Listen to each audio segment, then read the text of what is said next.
बिस्मिल्लाहिर्रहमानिर्रहीम अस्सलाम वालेकुम। Today MTH 102 lecture number 21 is binomial theorem. इससे पहले कि इस लेक्चर को स्टार्ट करें, अगर अभी तक आप मेरे चैनल पे न्यू हैं तो चैनल को सब्सक्राइब करें ताकि आपको आने वाली हर वीडियो का नोटिफिकेशन, वीयू के short lecture, assignment solution, quiz solution time to time मिलते रहें। तो वीडियो को स्टार्ट करते हैं। ठीक है, बायनोमियल थ्योरम। बायनोमियल थ्योरम क्या है देखें। सबसे पहले in mathematic we always looking for generalisation of idea. For example we know the formula. अच्छा, आपने पहले पढ़ा था x प्लस वाई का होल स्क्वायर हो, ठीक है, किसी भी नंबर हो, ठीक है, दो वेरिएबल हो x y, ठीक है, और उसकी पावर आपके पास 2 हो, तो आप ये वाला फार्मूला यूज़ करते थे। ये अपने फार्मूला छोटी 8-7 क्लास की बुक में यही चैप्टर है, पूरा 7 चैप्टर है अलजेब्रा, उसमें है, ठीक है। और क्यूब का भी आप 9 क्लास से पढ़ते आ रहे हो, ठीक है। ये 2 फार्मूले आप पढ़ते आ रहे हो। आप कह रहे हैं कि बायनोमियल थ्योरम क्यों यूज़ होता है, तो देखिए जब आपके पास बात ये आ जाती है कि x की पावर यहाँ पे 2 की बजाय ज़्यादा आ जाए, यानी कि 5 आ जाए, 6 आ जाए, 7 आ जाए, 8 आ जाए, तो आपके लिए बहुत ज़्यादा मुश्किल हो जाता है, ठीक है, फार्मूला अप्लाई करना। तो इसके लिए इन्होंने सबसे पहले क्या किया, पास्कल ट्राइंगल इंट्रोड्यूस करवाई थी, ठीक है, पास्कल ट्राइंगल। अब इसमें क्या होता था, इसमें हम देख लेते हैं। यहाँ पे ये इस तरह की ट्राइंगल होती है, ये वाली, ठीक है। उसमें होता ये है कि आपने इस तरह से 1 1 1 रखने होते हैं, और ये इसकी शक्ल देखें ट्राइंगल की तरह। ट्राइंगल इस तरह की इस शक्ल की होती है, तो इसकी शेप ट्राइंगल की तरह थी, इसलिए इसको पास्कल ट्राइंगल कहा जाता है, ठीक है। तो यहाँ पे 1 1 ने रखा, और फिर इन्होंने यहाँ पे दूसरे नंबर पे 2 रखा, और यहाँ पे इन्होंने 3 रखा, और यहाँ पे इन्होंने 4 रखा, एंड देन 6 रखा, ठीक है। तब इनके लिए आसान हो गया था बड़ी पावर को सॉल्व आउट करना। लेकिन कहाँ तक ये सॉल्व कर सकती थी, यहाँ पे देखिए 1 है, ये नहीं कि x की पावर 1 के लिए यूज हो रहा है, ठीक है, तो 1 1 इसका कोफिशिएंट है। फिर x स्क्वायर था, जब 2 था तब ये x square plus y square, ठीक है, ये था 0 के लिए, और ये जो चीज़ है 1 1 वाली, ये इस चीज़ के लिए है, ठीक है, x प्लस वाई के लिए। उसके बाद जो ये वाली चीज़ है ना 1 2 1, इसका मतलब है ये इसके लिए यूज़ हो रही है, ये नहीं कि 1 का मतलब है, ये नहीं कि ये जो x स्क्वायर है, ठीक है, ये इस 1 का मतलब है ये y स्क्वायर है, और इस 2xy का मतलब है ये नहीं कि यहाँ पे 2 और xy आएगा, ठीक है, साथ। इसी तरह नेक्स्ट के लिए इन्होंने किया, नेक्स्ट के लिए इन्होंने थर्ड के लिए जब किया, तो थर्ड के लिए ये यूज़ होगा। इसमें देखिए आपके पास x क्यूब था, तो इसकी जगह पे 1 आ गया। उसके बाद 3 था, तो यहाँ पे देखिए 3 आ गया। उसके बाद एक और 3 था, तो यहाँ पे एक और 3 आ गया, एंड देन 1 आ गया, ठीक है। इससे हमारे पास आसान हो गया था पास्कल ट्रायंगल को रट्टा लगा लेना, एंड देन फिर उसके अकॉर्डिंग इस तरह की फॉर्म में कन्वर्ट करना। लेकिन कब तक, ज़्यादा से ज़्यादा हम x5 तक जा सकते थे, 6 तक गए 7 तक। लेकिन ज़ाहिर हम अब हमारे पास आ जाता है कि अगर पावर 20 आ जाती है, 30 आ जाती है, तो हमारे लिए सॉल्व आउट करना बहुत ज़्यादा मुश्किल हो जाता है। अब इतनी लंबी ट्रायंगल तो हम बना नहीं सकते।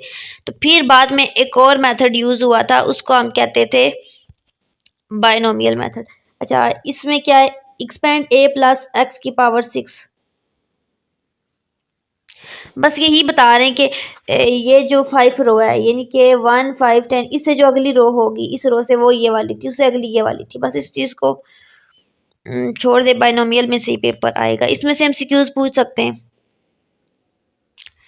इस सारे के अंदर यही बता रहे हैं कि पास्कल बड़ी वाली वैल्यू को फाइंड आउट करने के लिए पास्कल फाइंड आउट करना बहुत मुश्किल हो गया। तो देन इसी को कंपेयर करके इन्होंने कम्बिनेशन निकालना शुरू किया था, ठीक है।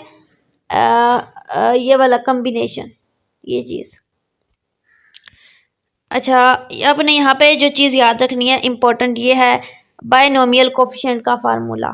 बायनोमियल कोफिशिएंट का फार्मूला ये है NCR। ये आपके MCQs भी आए थे MTH 100 के, ये काफ़ी MCQs जो आपका मैंने क्विज किया था ना, इसमें से आए थे NCR, ठीक है। n factorial divided by r factorial और n माइनस r फैक्टोरियल, ठीक है, ये आपने याद रखना है। उसके बाद देखें यहाँ पे example, calculate the coefficient of x की पावर 11 वाई की power 4 in the expansion of x plus y की पावर 15। इसको आपने सॉल्व आउट करना है। तो सबसे पहले देखिए आपने फाइंड आउट क्या करना है।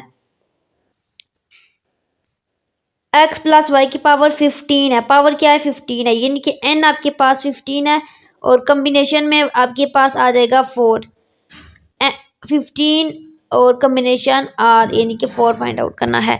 तो यहाँ पे आपने क्या करना है, ऊपर आपने एन फैक्टोरियल लिखना है तो एन की जगह पे 15 है और डिवाइडेड बाय आपने आर फैक्टोरियल लिखना है तो आर की जगह पे 4 है और एन माइनस आर लिखना है। तो यहाँ पे देखें एन माइनस आर क्या होता है, एन माइनस आर, एन 15 है और आर आपके पास 4 है तो इनको माइनस करेंगे तो आपके पास 11 आ जाएगा। तो इस तरह से यहाँ पे 11 फैक्टोरियल रखना है, ठीक है।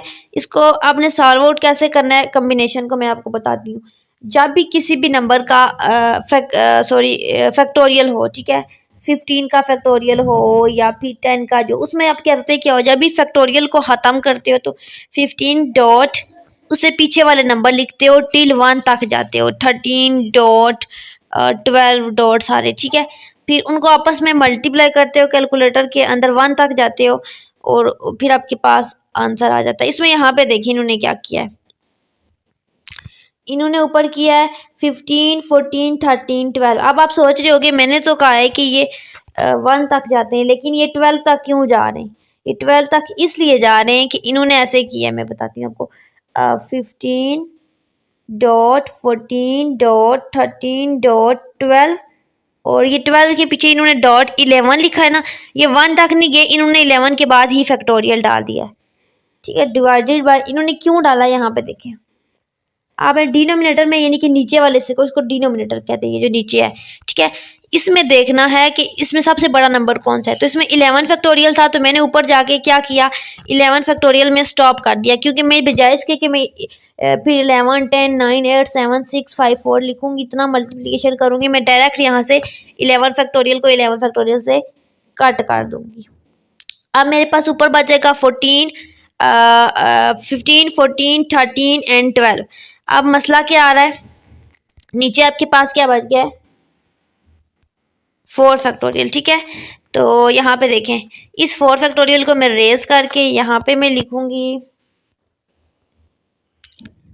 4 फैक्टोरियल को मैं तोड़ूंगी तो 4 डॉट 3 डॉट 2 डॉट 1 आ जाएगा, ठीक है। अब इसकी मल्टीप्लिकेशन होगी, ये सारी मल्टीप्लिकेशन बहुत ज़्यादा लेंथी है तो ये कैलकुलेटर में ही होगी।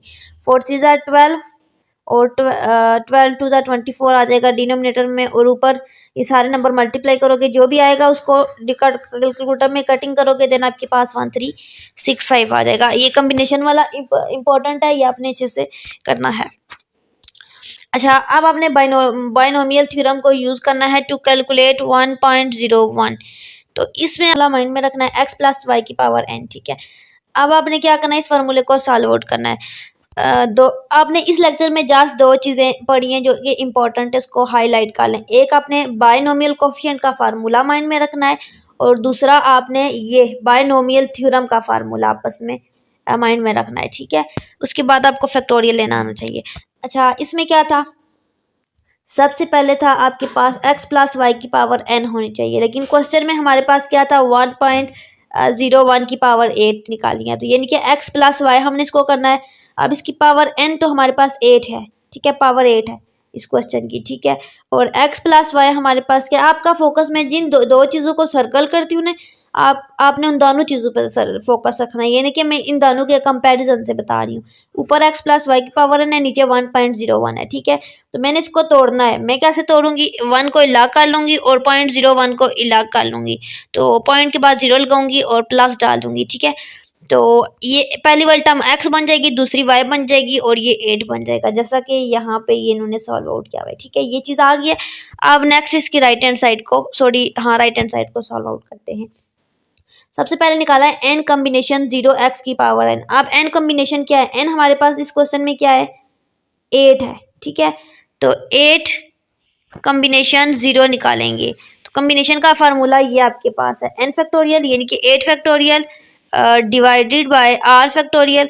तो r फैक्टोरियल आपके पास हो जाएगा 0 फैक्टोरियल, तो n माइनस r आपके पास हो जाएगा 8 माइनस 0 फैक्टोरियल। ठीक है, ये एमसीक्यूज भी आता है कि 0 फैक्टोरियल किसके इक्वल है। तो ये आपने ये नहीं समझना कि यहाँ पे 0 है तो 0 आ जाएगा मल्टीप्लाई होके। 0 फैक्टोरियल हमेशा हमें 1 देता है। तो अब आपके पास 8 फैक्टोरियल काट जाएगा तो ऊपर कुछ भी नहीं बचेगा, 1 बचेगा, नीचे 0 फैक्टोरियल। 0 फैक्टोरियल को 1 ही कहते हैं, तो 1 बाय 1 आएगा तो आपके पास 1 आ जाएगा। ठीक है, इस वाले क्वेश्चन पे आपके पास आ जाएगा 1। और बाकी क्या बच गया आपके पास, x की पावर n। तो x की पावर n क्या आएगी, डॉट x आपके पास क्या है यहाँ पे, ये पहला वाले सा 1, तो डॉट 1 की पावर 8 आ जाएगी। तो 1 की पावर 8 हो तो वो 1 ही होती है, तो 1 डॉट 1 मल्टीप्लाई होकर 1 आ जाएगा। इस तरह से आपके पास 1 आ गया। आप सेकंड वाले क्वेश्चन को सॉल्व आउट करते हैं। सेकंड वाले क्वेश्चन में क्या होगा, n कम्बिनेशन 1 x की पावर n माइनस 1 y।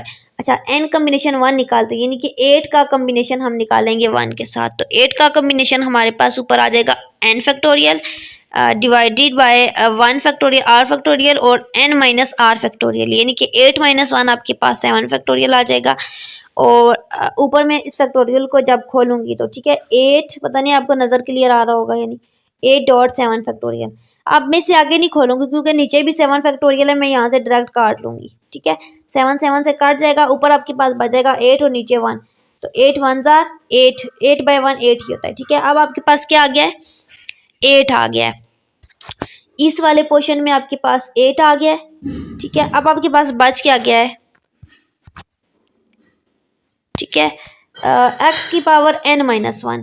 तो x की पावर आपके पास क्या थी, x क्या था 1, तो x की पावर n माइनस 1 आपके पास आ जाएगा। 1 की पावर 8 था n, तो 8 माइनस 1 7, तो आपके पास 1 आ जाएगा। ठीक है, डॉट यहाँ पे 1 आ जाएगा। अब आपके पास साथ में y भी आ जाएगा। तो y वाला पोर्शन आपके पास क्या था,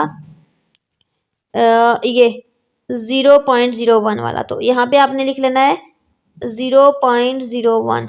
तो आपके पास 8 0.01 आ जाएगा, जैसा कि यहाँ पे इन्होंने ये लिखा हुआ है। ठीक है, इस तरह से आ गया। इसी तरह आपने इसी तरह से इस पूरे फार्मूले को याद रखना है। अब आपने कहाँ तक जाना है, आपने n तक जाना है, सॉरी 8 तक जाना है, यानी कि आपके पास 8 हिस्से होंगे। देख लेते हैं क्या इन्होंने 8 हिस्से सॉल्व किए, मैं सारा सॉल्व आउट नहीं करवाऊंगी, अपने खुद करना है।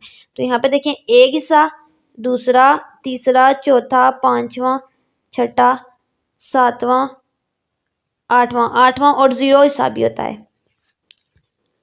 ठीक है, 0 से स्टार्ट होता है ना, तो ये 9 हिस्सा। ठीक है, एक हिस्सा एक्स्ट्रा होता है। अब आपने इन सारे को सॉल्व आउट करना है एंड देन आपके पास ये फाइनली आंसर आ जाएगा इस इक्वेशन का। ठीक है, ये थी बायनोमियल थ्योरम को सॉल्व आउट करने का फार्मूला। अगेन रिपीट कर लेती हूँ, आज का टॉपिक इतना मुश्किल नहीं है।